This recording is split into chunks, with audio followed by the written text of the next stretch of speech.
At the garden gate, a real family drama was unfolding. The lady of the house, seeing her mother-in-law in her own garden accompanied by a whole delegation of relatives, decisively blocked their way. "What, here to eat again? Who's paying this time?" she blurted out, unable to hide her irritation. The mother-in-law, maintaining icy calm, replied, "Consider yourself already gone," and immediately took out her phone to call her son. The three-room apartment in the heart of the city was supposed to be a family blessing but had turned into a real curse.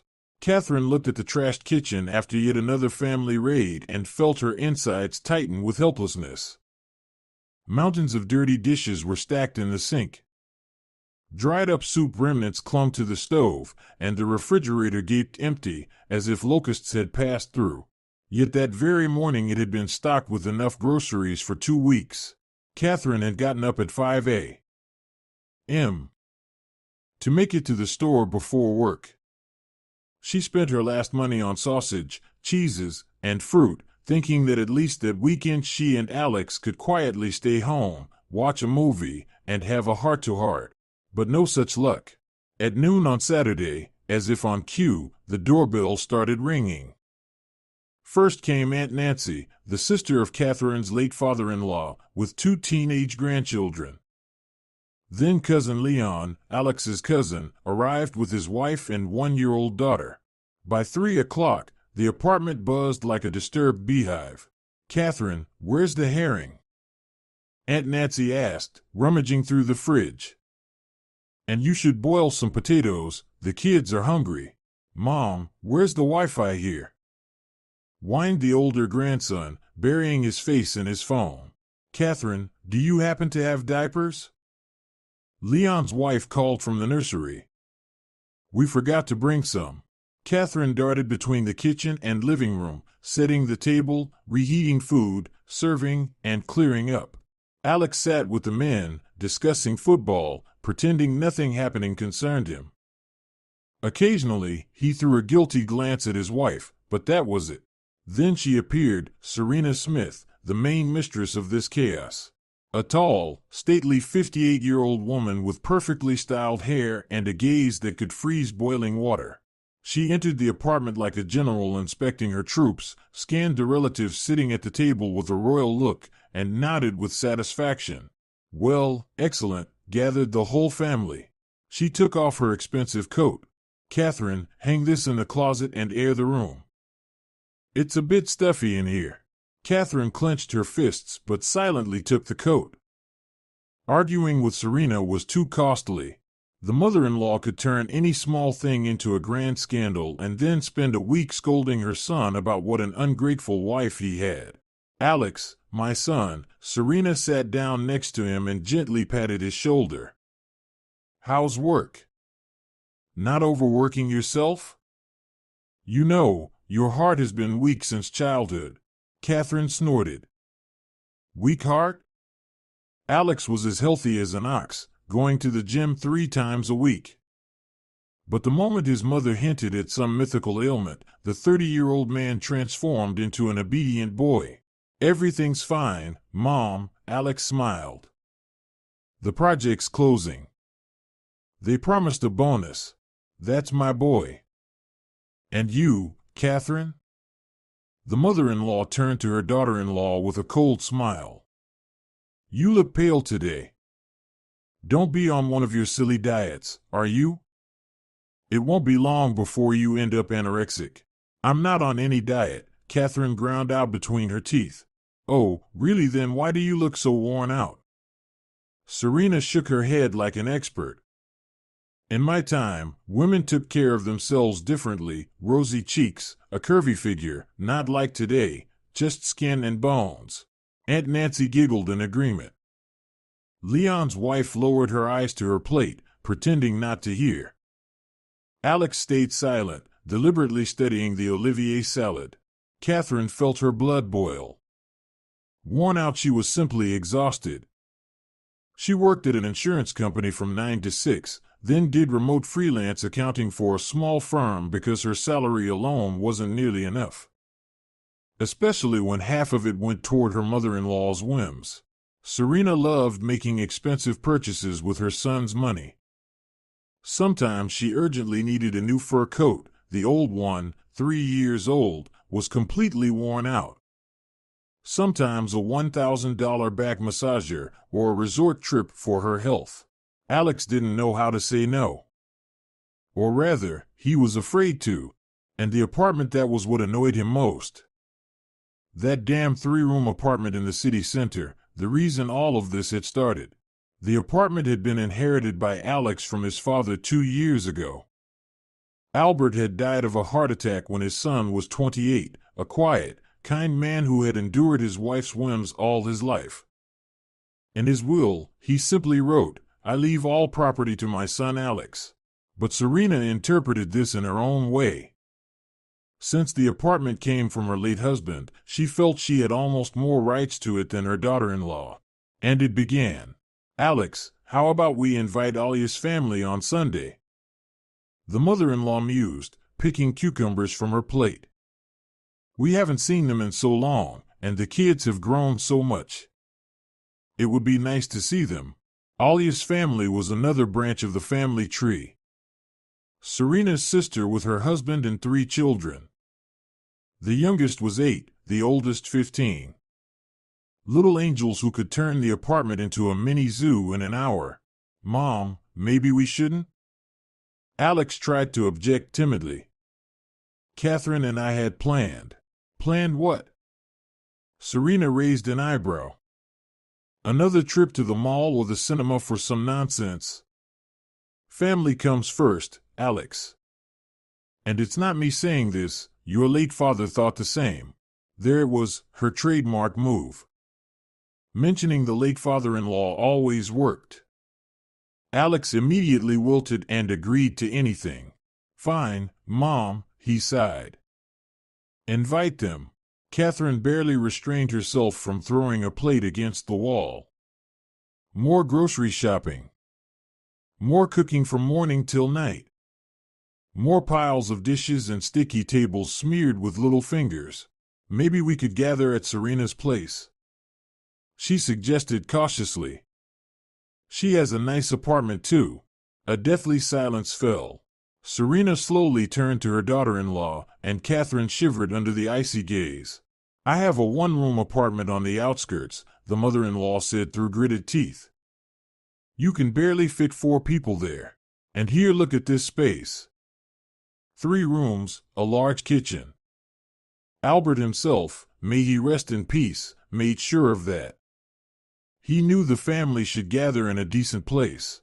"But this is our home," Catherine whispered. "We live here." "Yours?" Serena smirked. "Darling, this apartment came to Alex from his father, from our family." "And who are you?" "Been a wife for 2 years." "You could at least be more modest." A nervous whisper ran across the table. Relatives exchanged glances but stayed silent. Everyone understood where the conversation was going but didn't dare intervene. Alex frowned but remained silent. "I'm not against relatives," Catherine tried to explain. "I just wish we could get a heads up sometimes." "A heads up?" Serena leaned back in her chair. "We're family. What heads up do you need?" "Aunt Nancy, you're not strangers, right?" "Of course not," Aunt Nancy hurried to reply. "We're like family, always have been." "See," the mother-in-law triumphantly looked at Catherine. "And you're making up all these formalities. I suppose in your family, welcoming relatives isn't customary?" Catherine bit her lip. She barely had family. Her parents had died in a car accident when she was 22. Only a cousin and an uncle in Germany remained, whom she saw once every 3 years. Serena knew this perfectly and used it at every opportunity. "I have a small family," Catherine said evenly. "But that doesn't mean I'm against a big one," she added quietly. "Of course," the mother-in-law snorted. "Yet somehow, your face always shows discontent whenever we have guests. To us." That was exactly how Serena always put it, our guests, our apartment. as if Catherine were a temporary tenant who could be shown the door at any moment. Lunch ended traditionally. The men moved to the living room to watch football, the women took care of the children, and Catherine stayed behind to clear the table. Serena, of course, didn't offer to help. She settled into Alex's favorite armchair and began issuing orders. Catherine, don't forget to wash my cups separately. I don't like it when the dishes smell of detergent. And change the napkins, these are already dirty. And by the way, there's a strange smell in the fridge, maybe something's gone bad. Catherine silently carried plates, spoons, and glasses. In the sink, a whole mountain had accumulated for 12 people. Aunt Nancy occasionally peeked into the kitchen as if she were going to help, but each time she found something important to do, disciplining a grandson or discussing something with Leon's wife. Oh, Catherine, don't be upset, she finally approached when the main work was done. You know Serena has a strong personality, but she's kind at heart. She just worries about Alex. Worries. Sure. Especially when she makes him spend half his salary on her whims. Or throws a fit if he doesn't call every day. Or constantly reminds him what an unsuitable wife he has. The guests left only by 9 in the evening. Alex helped carry the last plates to the kitchen and collapsed wearily onto the couch. I'm exhausted, he complained. Work's crazy, and now this on top of it. Why did I agree to invite Alia's family tomorrow? Catherine sat down beside him, struggling to contain her irritation. What could I do? Alex shrugged. Mother asked. And what, should I say no? You can say no. You're a grown man, you have your own family. Catherine, don't start, he rubbed his forehead.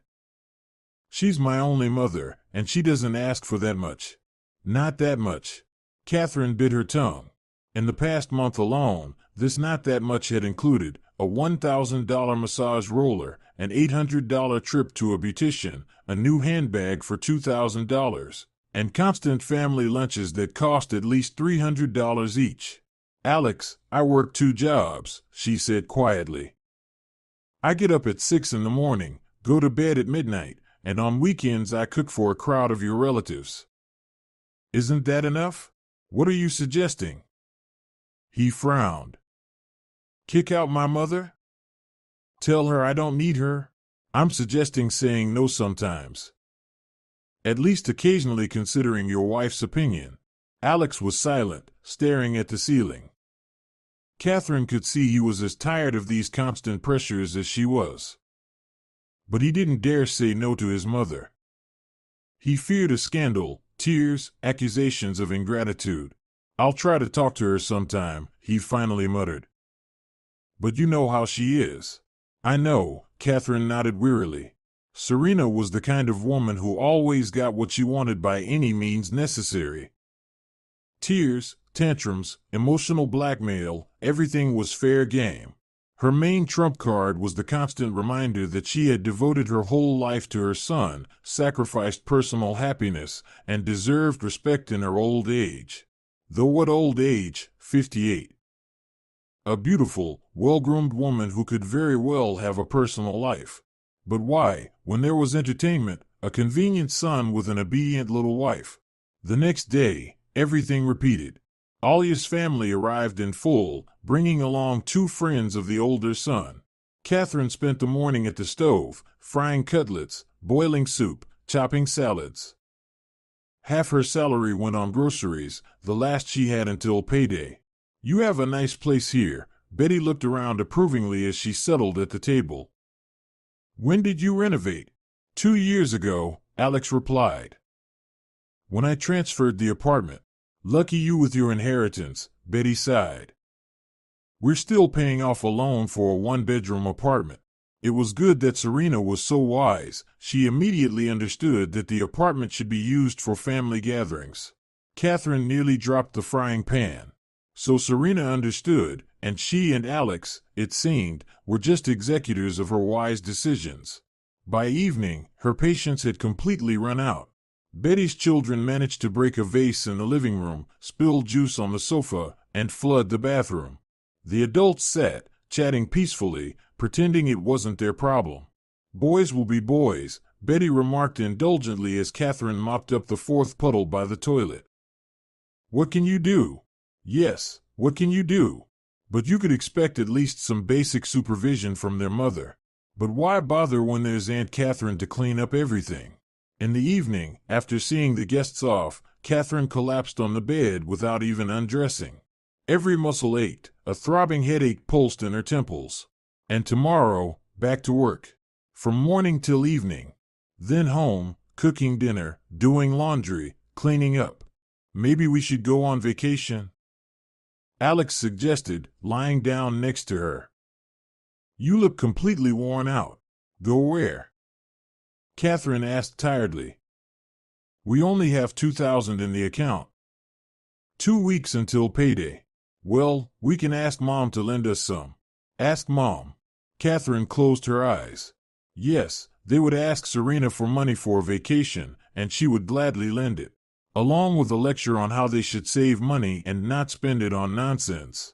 And then she would regularly remind them of the debt, turning it into a tool for pressure. No. Enough. Something had to change. The sooner, the better.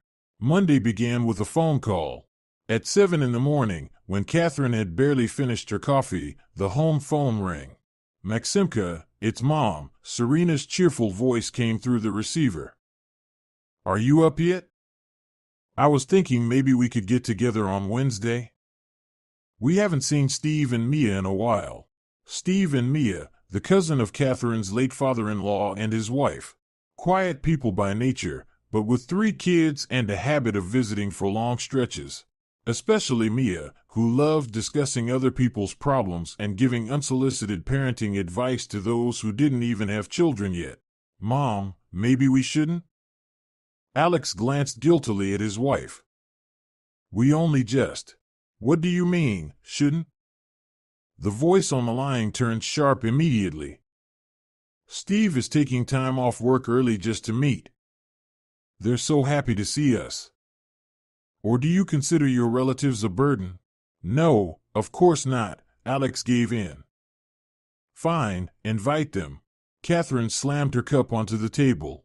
Coffee spilled, staining the white tablecloth. Alex glanced at her and hurriedly ended the call. Catherine, what's wrong? What's wrong? She turned to her husband. I work my fingers to the bone to feed your endless relatives. And you can't even ask how I feel about it? But they're family. Family is you and me. Catherine's voice broke. And they're a herd of freeloaders I'm sick of serving. Alex frowned. He didn't like it when his wife raised her voice, especially in the morning, before a hard day at work. Don't call my relatives a herd. And besides, nobody's forcing you to cook. Oh, really? And if I don't cook, what will your mommy say? That Alex's wife is somehow wrong? Catherine, Alex winced. You know she's difficult, but she's good at heart. Good at heart. Catherine had heard this phrase hundreds of times. Every time Serena pulled some stunt, Alex would explain it exactly like that, difficult personality, but good at heart. By Wednesday evening, Catherine barely made it home from work.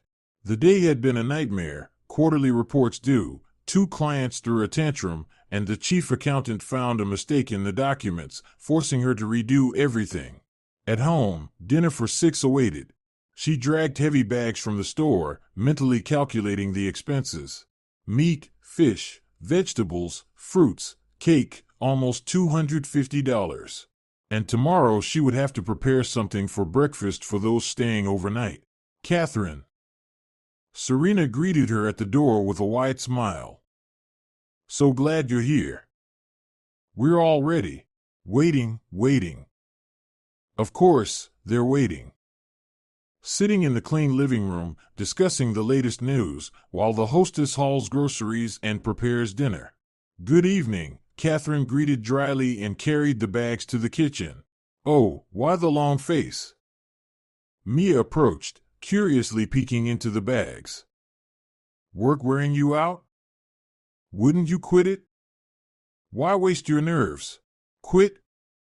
And live on what? Catherine thought. Alex's salary barely covered utilities and his mother's whims, but she didn't want to explain it to Mia. She wouldn't understand anyway. Work is work, Catherine replied briefly, taking groceries out of the bags. I always tell Steve, better less money, but more health. Nerves are more valuable. Although, of course, if the family is small, you can take a risk. Small family, another jab at a sore spot. Mia knew perfectly well that Catherine and Alex didn't have children yet, and she made a point of reminding them regularly. You'd better help set the table, Catherine suggested, starting to peel the potatoes. Oh, yes, of course, Mia waved her hands. But first I'll check on the kids, they're unsupervised, and then I'll help right away. Meanwhile, the children were running around the apartment like maniacs, playing tag. The youngest, 7-year-old Dave, had already managed to knock over the floor lamp in the bedroom and scatter sofa cushions all over the living room. The middle child, 9-year-old Gwen, was drawing something in a notebook while sitting on the white leather couch. Catherine had already mentally said goodbye to its cleanliness. And the eldest, 13-year-old Patrick, had turned on the PlayStation in the bedroom without permission and cranked the volume to the max. But the real fun began at the table. As usual, Serena took on the role of host and entertained the guests with family stories. Remember when Alex hurt his knee as a child? She looked at her son tenderly. I was so scared. We spent half the night at the emergency room, and he didn't even cry. So brave already. Yes, I remember, Mia chimed in. And how he was a straight A student? He even got a gold medal. Of course, Serena beamed. And he got into college without any problems. My clever boy, I always knew he would amount to something. Steve nodded approvingly, sipping his beer. The kids picked at their plates, occasionally starting minor scuffles. Catherine ate silently, feeling like an outsider at this family celebration. And what about Catherine? Straight A student too? Mia asked. Silver, Catherine replied curtly. Well, silver isn't bad either, Serena said condescendingly. Though, of course, not gold. But that's okay, not everyone can be a straight A student. Not everyone can be a straight A student. Meanwhile, nobody seemed to care that Catherine had graduated with honors from college and worked at a prestigious insurance company. What mattered was that she had a silver medal. Alex had a gold one. By the way, when are you planning to have kids? Mia leaned in conspiratorially. It's about time. The years are passing. Catherine clenched her teeth. Here it comes. The signature dish. The obligatory conversation about children that happened at every family gathering. When it happens, she replied dryly. Why isn't it happening? Mia feigned sympathy. Maybe you should see a doctor? There's a good gynecologist at our clinic. Mia, don't meddle in other people's business, Steve grumbled disapprovingly. Oh, what other people's business? His wife waved her hand. We're family. Besides, Serena is really looking forward to grandchildren. Everyone looked at the mother-in-law. She sat with a stone face, slowly stirring her tea with a spoon. I'm not forcing anyone, she said coldly. Everyone has their own priorities. Some value a career, some entertainment, and some family duty. Family duty. Catherine felt a boil of anger inside. So having children was a duty. An obligation to her mother-in-law, who was so eager for grandchildren. Serena, having children is a private matter for a couple, she tried to object. The mother-in-law nodded with an icy smile. When a woman gets married, she takes on certain obligations to her husband and his family, she said. And what if these obligations feel burdensome to her? She didn't finish the sentence, but the meaning was clear. Catherine felt her face flush. Alex sat, staring at his plate, silent. Mom, let's not, he finally mumbled. What's the big deal? Serena spread her hands. I'm just explaining to the girl how family relationships work. In my time, women knew their role, but now everyone's so emancipated. Emancipated because she works or because she dares to have her own opinion sometimes? Mia asked. Yes, times have changed, Mia agreed. Women now work alongside men. But of course, family should come first. Exactly, the mother-in-law perked up. Family comes first, work is just a pastime. Alex can support his wife himself. And who then will support his mother, pay for her massages, beauticians, fur coats, and trips to resorts? I'm used to supporting myself, Catherine said evenly. You're used to it, the mother-in-law smirked and sipped her tea. But when the children arrive, you'll have to change your habits. A child needs a mother, not a career woman. Career woman, now Catherine had been labeled a careerist simply for not wanting to stay at home and serve an endless stream of relatives. Mom, enough, Alex finally raised his head. Catherine works hard. Why criticize her? Who's criticizing? The mother-in-law feigned surprise. I'm just expressing my opinion. Or am I not allowed to say what I think now? Especially when that opinion sounded more like systematic humiliation of the daughter-in-law in front of the family. But Alex stayed silent again, unwilling to escalate the conflict. Dinner ended with the usual hugs, kisses, and promises to meet again next weekend. Steve and Mia prepared to leave, taking the leftover cake for the children. Serena also got ready, but not before giving a few last valuable instructions. Catherine, next time don't overcook the meat, she said.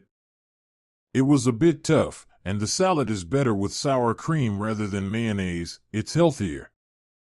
But overall, good job, you're trying. I'm trying, Catherine replied quietly. 4 hours at the stove, expensive groceries, a mountain of dirty dishes, but I'm trying. The mother-in-law hugged her son goodbye. Alex, don't forget we need to visit Aunt Mindy on Saturday. She really wanted us to come. Aunt Mindy was the sister of Alex's late paternal grandmother, an 80-year-old lady living across the city, kind but a bit intrusive, with a habit of feeding guests until they couldn't move and repeating the same stories 10 times. Mom, maybe another time? Alex tried to object. We have plans for the weekend. Plans? Serena frowned. Aunt Mindy is at her age, and you're making plans. Shame on you, Alex. I've already told her you're coming. Told her? Alex repeated, surprised. Of course, I did, the mother-in-law replied curtly. Without asking either my son or his wife. Just put them in front of a fact, as always. Okay, Mom, Alex agreed wearily. We'll go on Saturday. After the mother-in-law left, Catherine cleaned the kitchen in complete silence. Alex tried to help, but she pushed him away. No, I'll do it myself, she said, not turning from the sink. Catherine, let's talk, Alex suggested quietly. About what? She asked, still facing the sink. About your mother thinking I'm inadequate, or about the fact that you stayed silent again. He finally said. She doesn't think you're inadequate, Alex replied. She just has her own views on family. Her own views are when she decides who we invite over, or plans our weekends without our participation, Catherine said coldly. Alex sat at the table and rubbed his forehead. Catherine could see he was tired of these conversations, but living like this was impossible. What do you suggest? He asked finally. Learning to say no, Catherine replied, at least sometimes. Easy to say. What if she gets offended? Or gets sick from the stress? Catherine pressed her lips together. Serena's favorite tactic. At the first signs of resistance from her son, she would immediately get headaches, blood pressure spikes, or heart trouble. And Alex would give in, afraid she might actually fall ill. Alex, she's 58, Catherine said wearily. She won't fall apart if she hears a refusal once. You don't know her. I know, Catherine turned sharply to him. I know she's an expert manipulator. And I know you understand that, but you're afraid to resist. Alex remained silent, but Catherine could see she had hit the mark. He really was afraid of his mother, her tears, her scandals, her accusations of ingratitude. The next day, the situation worsened. Serena called in the morning and announced that she decided to drop by in the evening just to visit. I'll buy something tasty, we can sit and chat, just the three of us, she said cheerfully. We haven't had a proper heart-to-heart in a while. Heart-to-heart meant listening to a 2-hour monologue about what a bad daughter-in-law Catherine was and what a good son Alex was. Catherine mentally said goodbye to her plans for a quiet evening. Serena arrived at 7 with a cake and a bouquet of flowers. Catherine was surprised. Her mother-in-law rarely bought anything for their home. What's the occasion? She asked, accepting the flowers. None. Serena sank into the armchair. I'm just in a good mood. I feel like spending time with family, talking with close people. Close people. Catherine placed the flowers in the vase, wondering what her mother-in-law was up to this time. By the way, I was talking to Rachel, Serena began as they sat down for tea. Remember the neighbor from our old house? Well, she told me an interesting thing. Catherine tensed. When her mother-in-law started from afar, it always meant a catch. Her granddaughter's husband recently bought a summer house, Serena continued, carefully inspecting the cake. In a nice area, she says, near a lake. It's good for kids to spend time in nature. A summer house. Catherine stiffened even more. She had a summer house. It had been passed down from her grandmother 3 years ago. Small but cozy, with a garden and a vegetable patch. Catherine would go there to relax, sometimes taking Alex with her. It was the only place where they could be alone, away from her mother-in-law and relatives. And I thought, Serena lifted her eyes. We also have a summer house, but it just sits unused. It's not unused, Catherine objected. We go there. Going there is rare, her mother-in-law shook her head. And the children would benefit from it. For Dave, Gwen, fresh air, nature.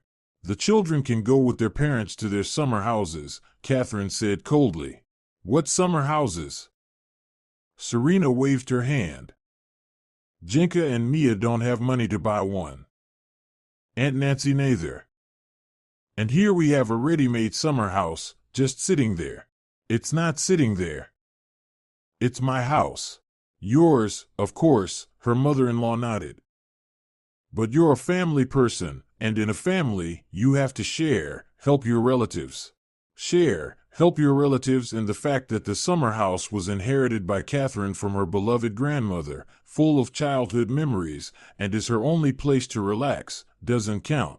Serena, I need the summer house for myself, Catherine said firmly. What can you do there alone? Her mother-in-law smirked. Weed the garden? That's enough for a weekend. And the children could spend the whole summer there.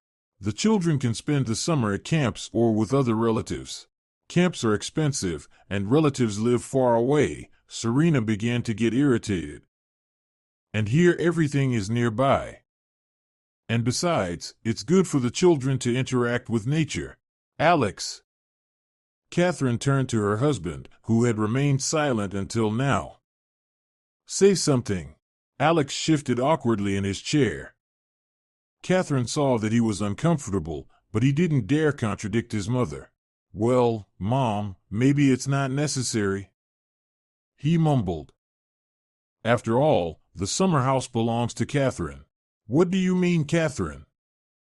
Her mother-in-law flared up. You are husband and wife. Everything should be shared. Not everything, Catherine objected. Inheritance remains personal property. I see, Serena leaned back in the armchair. So the apartment Alex inherited from his father is also personal? And I have no right to come there? Catherine realized she was caught in a trap. If she agreed that inheritance is personal, it meant the apartment belonged only to Alex. But if she didn't agree, she would have to give the summer house for shared use. The apartment is our family home, Catherine said cautiously.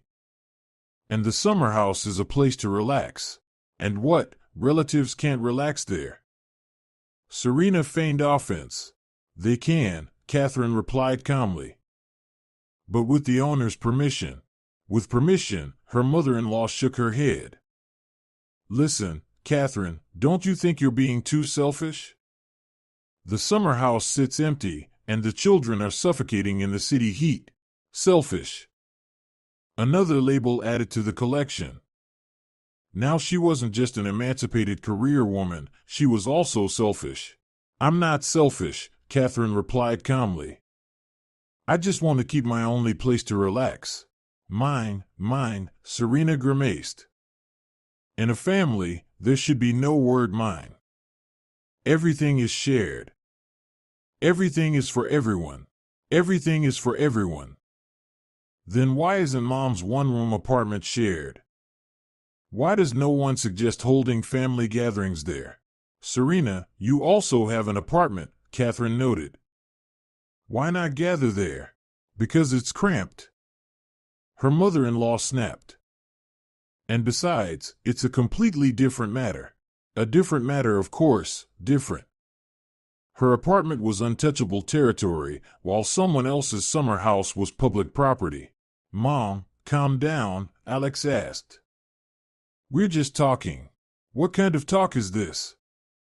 Serena jumped up from the armchair. Your wife treats the family like a burden. She can't even feed them properly, and now she won't share the summer house. That's not true. Catherine exploded. I feed your relatives every weekend with my own money. Your own? Her mother-in-law smirked. And who brings the salary into the house? Alex. So the money isn't yours, it's family money. And my salary is family money too. Catherine clenched her fists. And that's exactly what goes to your feast. Feast? Serena shook her head. Hear that, Alex? She calls family gatherings feasts. Alex sat pale, wishing he could sink through the floor. Catherine saw that he was on her side, but he was too afraid to say it out loud. That's it, I'm leaving, declared her mother-in-law, grabbing her handbag. I thought we'd have a civilized conversation, and this happens. Alex, think carefully about who you live with. A wife should respect her husband's family, not. She didn't finish, slammed the door, and left. Silence fell over the apartment. Well, that's something, Catherine exhaled. Maybe now we'll have at least a little peace. But she was wrong. The next day, the real offensive began. Serena called every 2 hours, demanding to speak to her son and interrogating him relentlessly. Alex, have you thought about my words? Alex, aren't you ashamed of your wife? I raised you all my life, and you let some girl humiliate me. Alex flinched, tried to justify himself, and begged her not to worry, but by evening his mother's demands reached their peak. I want the keys to the summer house, she declared into the phone. The grandchildren must spend time in nature. And since Catherine doesn't have children, she might as well be useful in some way. There it was. The main demand stated openly. The keys to the summer house in exchange for peace in the family. Catherine listened to the conversation, feeling all the anger accumulated over 2 years boil inside her. Enough. She wouldn't endure it any longer. Tell your mother, she said to Alex after he hung up, that she will never get the keys to my summer house. Catherine. Never, she repeated. And if you don't like it, I can leave. I'll return you to Mommy's care. Alex looked at his wife and realized, this time she wasn't joking. Friday passed in tense silence. Alex walked around gloomier than a storm cloud, and Serena called every hour, demanding a final answer about the summer house. By evening, Catherine simply disconnected the home phone. Maybe we should give her the keys? Alex timidly suggested at dinner. Just for the summer, and we'll take them back in the fall.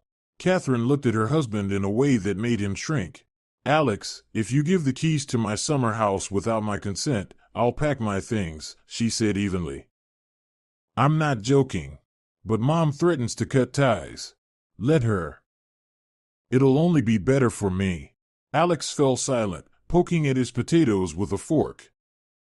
Catherine could see he was torn between his mother and his wife, but he couldn't make a choice.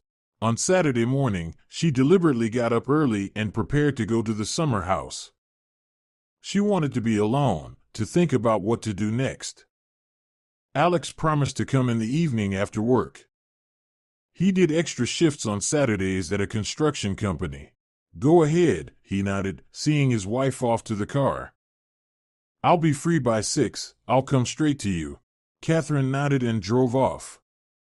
On the way, she thought how wonderful it would be if every weekend could be like this. No crowded relatives, no mother-in-law, no endless cooking and cleaning.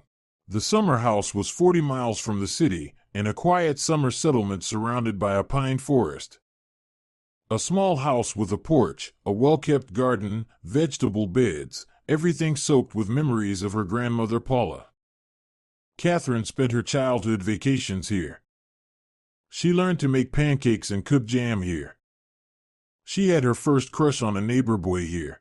After her grandmother's death 3 years ago, the summer house was inherited by Catherine. It took 6 months to process the paperwork, but now the house officially belonged to her, and she had no intention of giving it to greedy relatives. She parked the car by the gate and went to unlock it, then noticed that the gate was ajar. Strange, she clearly remembered locking it last weekend. Catherine pushed the gate and froze. 5 people stood by the porch, carrying bags, packages, and portable grills. At the front was Serena, dressed in a tracksuit and sneakers. Next to her shuffled Aunt Nancy with her 2 grandchildren, Steve with Mia, and another man whom Catherine didn't immediately recognize. Ah, Catherine, her mother-in-law exclaimed cheerfully. Just in time. We decided to spend some time in nature, but we forgot the keys. Near the gate, a young man holding an angle grinder was indeed looming. Catherine recognized Bruce, Aunt Nancy's nephew, a mover by profession and a lover of easy profit by inclination. Bruce, put the tool away, Serena ordered. The owner is here, she'll open it herself. Catherine slowly approached the group of uninvited guests. Bruce awkwardly hid the grinder behind his back, while the others smiled like children caught in innocent mischief. What are you doing here? Catherine asked, trying to stay calm. What do you mean? Serena feigned surprise. We came to the summer house.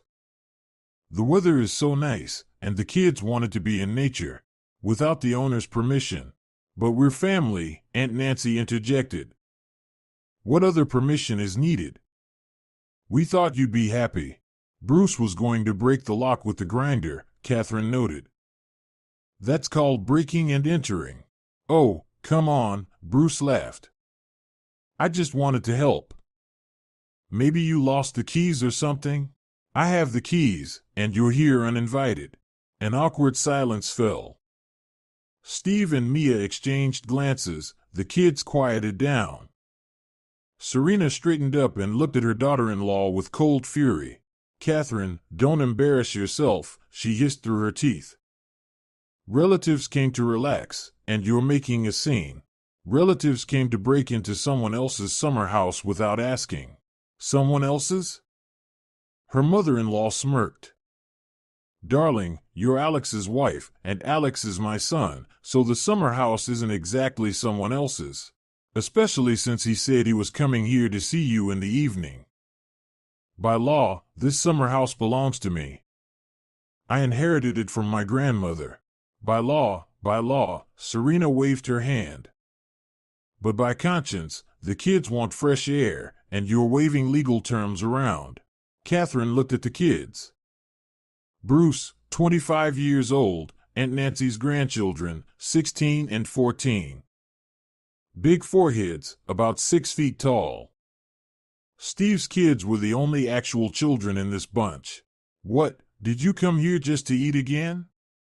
Catherine couldn't hold back, looking at the bold faces of the uninvited guests. And who's going to pay? That was a mistake. A direct challenge, exactly the kind Serena had been waiting for. Oh, I see. Her mother-in-law pulled a phone from her handbag. So you came here just to eat? Fine, let's see what Alex has to say about this.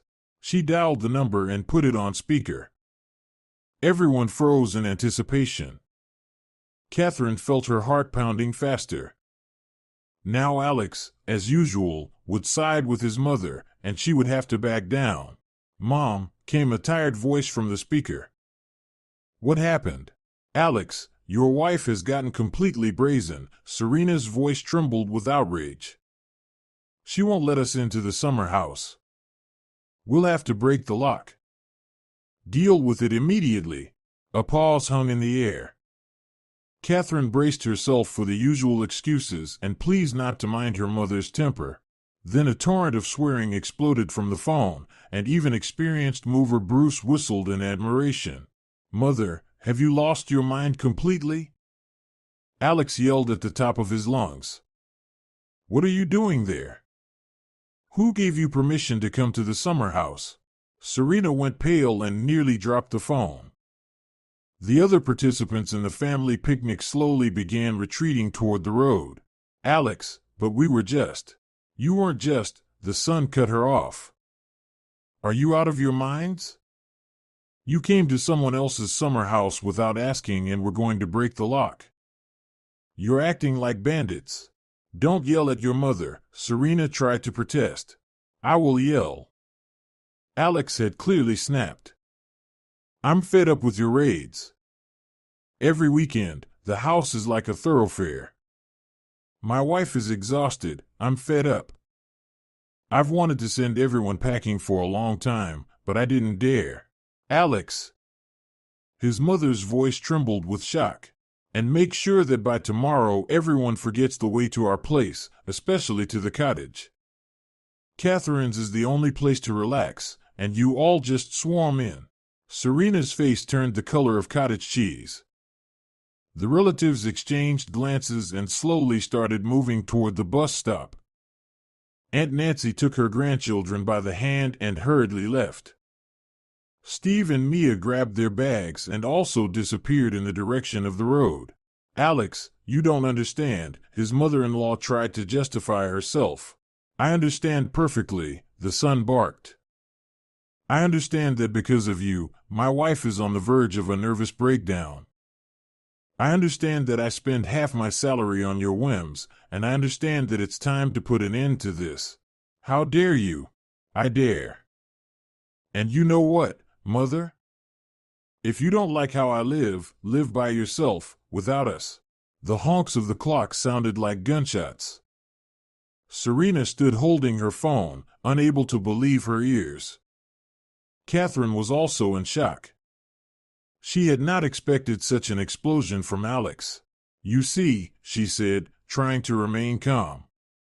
Alex has expressed his opinion. Now, please, leave my property. Her mother-in-law slowly turned to her daughter-in-law.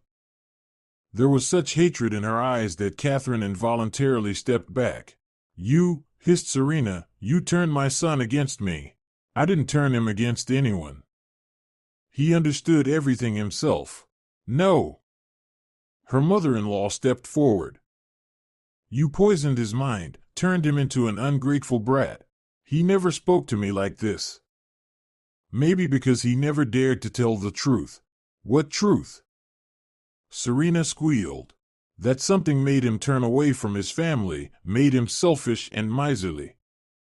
That he's tired of feeding half the town at his own expense? Catherine replied calmly. And that he wants to live his own life, not cater to your whims. Her mother-in-law tried to argue, but Catherine didn't let her finish.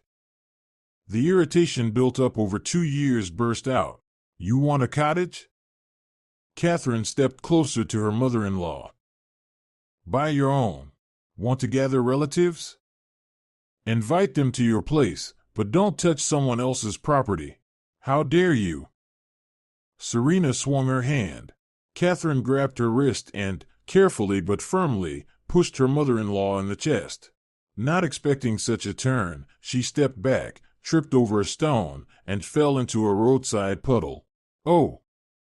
she screamed, ending up in the dirty water. Bruce rushed to help her. The rest of the relatives, already at the road, turned at the noise. Serena struggled out of the puddle, completely covered in mud. Her tracksuit was soaked through, and her hairstyle had turned into wet tangles. You raised your hand against me." The mother-in-law panted with rage. "I pushed you away in self-defense," Catherine replied calmly. "You were the first to swing. I won't forgive you for that." Serena wiped her face with her sleeve. "Never." "And don't bother," Catherine shrugged. "I don't need your forgiveness." Her mother-in-law, slapping her wet sneakers, made it to the road. The other relatives were already waving at the passing bus. Catherine watched them go and felt a strange sense of relief. "Consider yourself already divorced?" Serena shouted before climbing onto the bus. "We'll see about that," Catherine yelled back. The bus drove off, raising a cloud of dust. Silence fell on the road. Catherine stood for a moment longer, then opened the gate and walked toward the house. Her hands trembled from the tension, but she felt calmer than she had in the past 2 years. She entered the house, changed into old jeans, and began working in the garden. Physical labor helped to organize her thoughts. Alex supported her. That was already a victory. Now the main thing was to make sure he didn't stray from the chosen path. By 6 in the evening, her husband arrived. Catherine met him on the veranda with a mug of cold kvass. "So, hero," she smiled. "How's it going after the feat?" Alex sank wearily into a chair. He looked unwell, his face was drawn, dark circles under his eyes. "Mother called every half hour," he complained, "demanding that I divorce you immediately and come back to her. And what do you tell her?" "Nothing yet. I just hang up when she starts hysterics." Catherine sat down beside him and took his hand. "Alex, I'm proud of you. For the first time in 2 years, you acted like a man." "I'm scared," he admitted. "Mother really could get sick from all the stress." "She won't," Catherine reassured him. "She has iron health and nerves of steel. It's all manipulation. But she's alone. She's 58. She's an adult, independent woman. It's time to stop treating her like a helpless child." Alex nodded, but it was clear his doubts hadn't gone away. All his life, his mother had convinced him that she couldn't survive without him.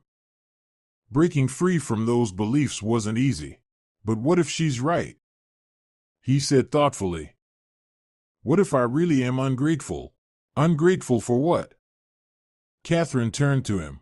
"For giving birth to you? That was her choice. For raising me? That's her duty as a mother. You owe her nothing beyond normal human decency. But she tries, she cares."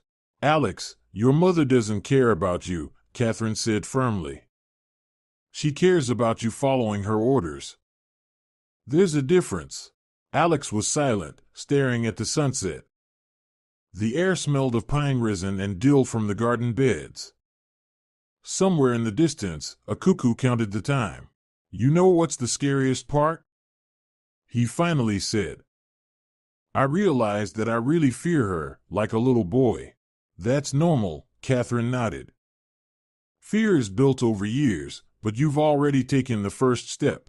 And what if she tries to separate us, tells relatives you're a bad wife?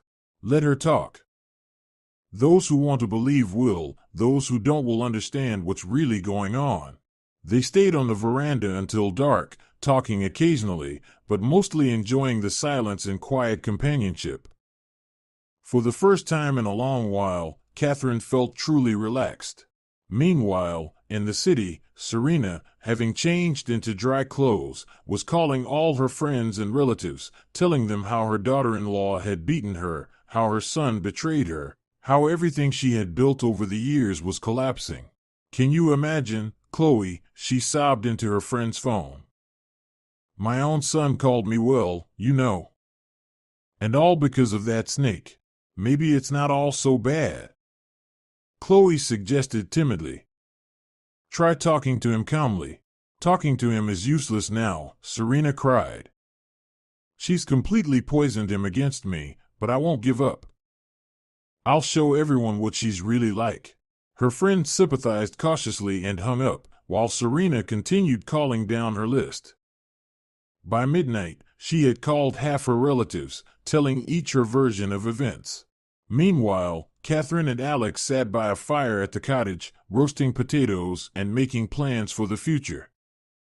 For the first time in 2 years, they felt truly free, but the joy was premature. The real war was just beginning. Sunday began with a phone call at 6:30 in the morning.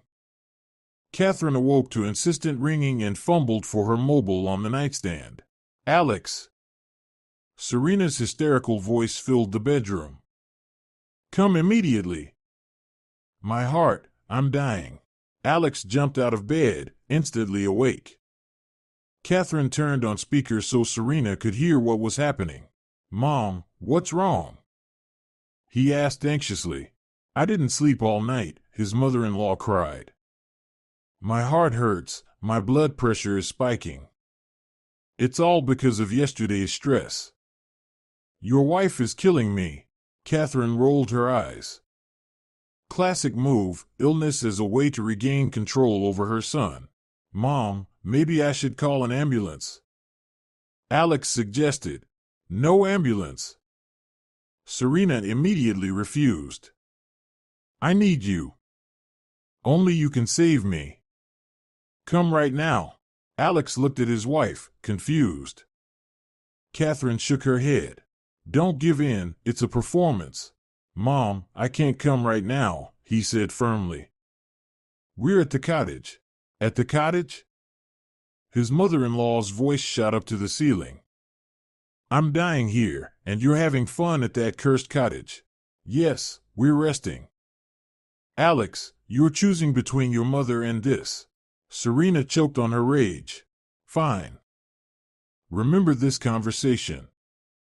When I'm gone, you'll remember." "Mom, calm down." "I won't calm down." His mother-in-law barked, and her voice sounded surprisingly lively for someone supposedly dying. "If your precious little wife is more important than your mother, live without me." The honks of the clock rang.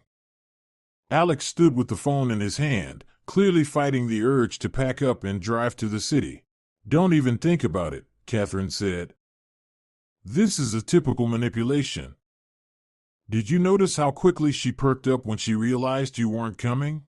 But what if she really is sick? Then she would have called an ambulance or asked the neighbors."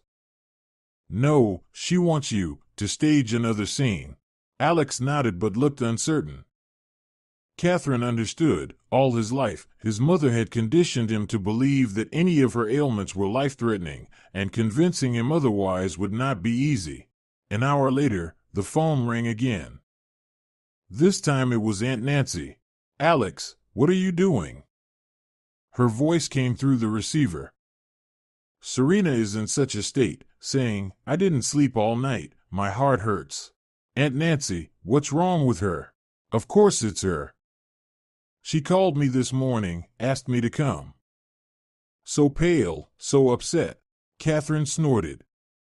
So the dying mother-in-law had already called relatives and summoned Aunt Nancy. Very convincing as a death scene. "Alex, come immediately." Aunt Nancy continued. "You have only one mother, and the wife?" "Well, the wife? Wives come and go, but there's only one mother. Tell Mom that if she feels bad, she should call a doctor," Alex replied calmly.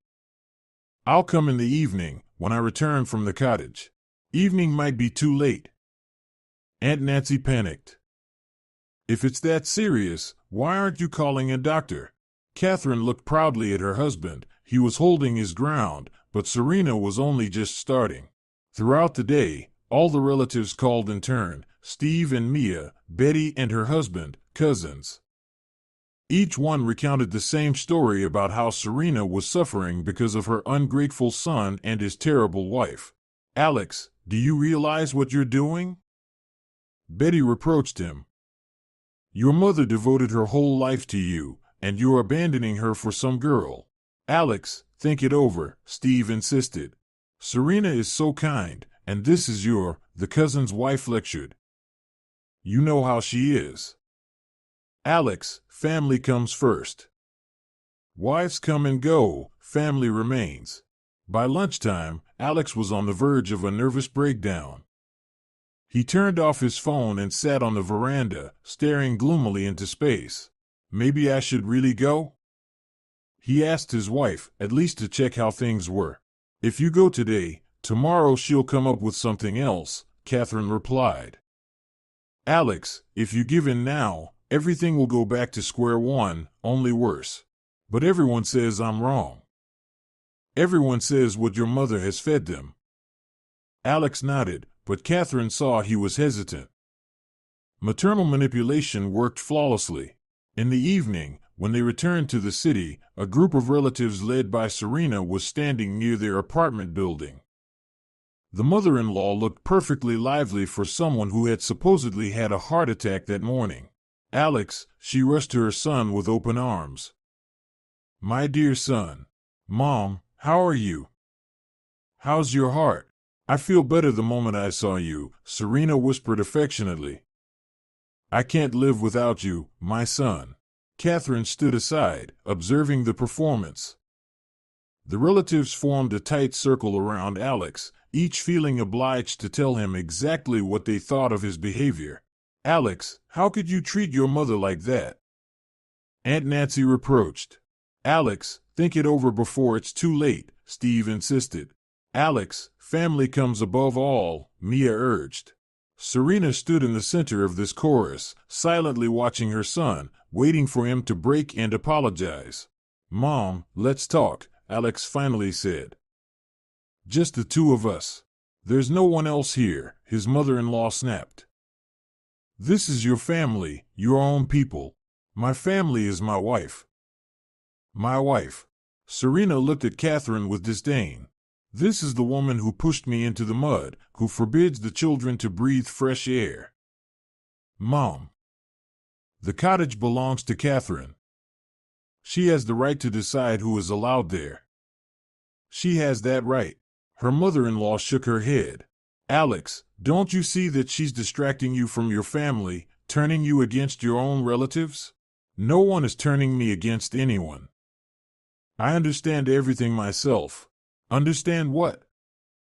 Serena's voice grew colder and colder. "That you don't need your mother anymore. I need her, but not as the ruler of my life." A pause hung in the air. The relatives exchanged glances, sensing that the conversation was taking a serious turn. "So she should be the mistress of your life," Serena nodded toward Catherine.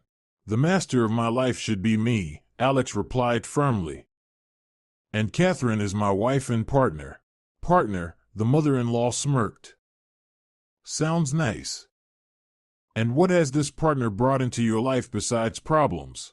"Love, understanding, support." "Support?" Serena laughed. "She's alienated you from your family, made you a stranger to your own relatives. She opened my eyes to what's really happening." "To what's happening?" Alex drew a deep breath. Catherine could see he was preparing for a decisive explanation. "Mom, I'm tired of living by your schedule. Tired of feeding half the town every weekend. Tired of spending half my salary on your whims. Tired of justifying myself to my wife because I can't say no to you." "Whims?" The mother-in-law turned pale. "You call caring for your mother whims? Fur coats costing $100,000, that's a whim. Holiday trips to resorts, whims. Weekly feasts for relatives, also whims." "Alex," Serena squealed, "how dare you?" "I dare, because I'm no longer afraid of upsetting you." The relatives stood with their mouths open. No one had expected this from the previously submissive Alex. Fine, the mother-in-law said coldly. If I am a burden to you, choose. Either me or her. I've already chosen, Alex replied calmly. I chose my wife. Serena staggered as if slapped. Aunt Nancy gasped and clutched her heart. Steve and Mia exchanged incredulous looks. You really choose her over me? The mother-in-law whispered. I choose a normal family life over constant stress. So you don't need your mother anymore?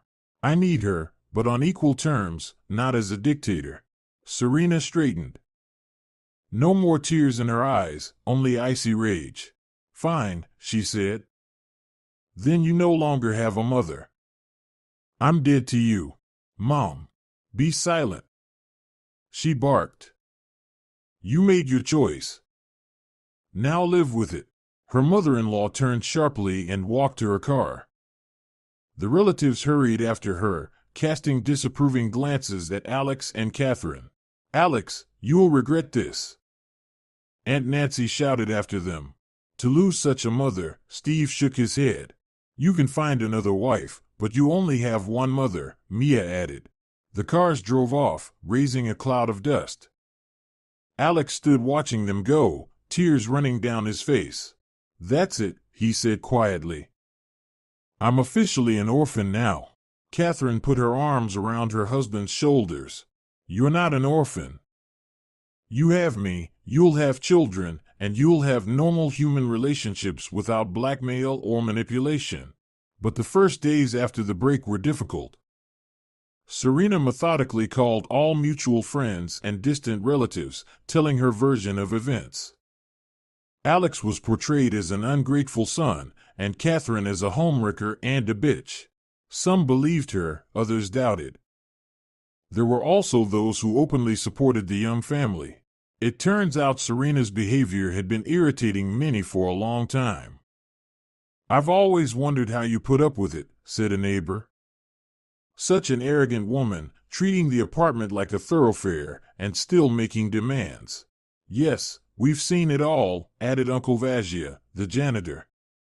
Every weekend there's a crowd, trash in the entrance, noise late into the evening, and then she gets upset that people don't greet her properly. Gradually, life settled into a normal rhythm. Weekends were spent at the cottage or just the two of them at home. No one barged in unannounced, demanded tables to be set, or caused scandals. At first, Alex felt guilty, but he gradually got used to the freedom. The money that had previously gone to his mother's whims was now being saved for vacations and home repairs. You know, he said one evening, I never thought life without constant stress could feel so good. That's good, Catherine smiled. Now let's think about having children. They had indeed been planning for children for a long time, but constant pressure from the mother-in-law had quashed any desire to start a family. 6 months later, Catherine became pregnant. Alex was as happy as a child, but sometimes he grew sad. It's a shame Mom won't see the grandchild, he said one day. Maybe she still will, Catherine replied. The first step is hers. But Serena wasn't thinking about grandchildren. She moved in with Aunt Nancy, who, after her husband's death, was living alone in a 3-room apartment.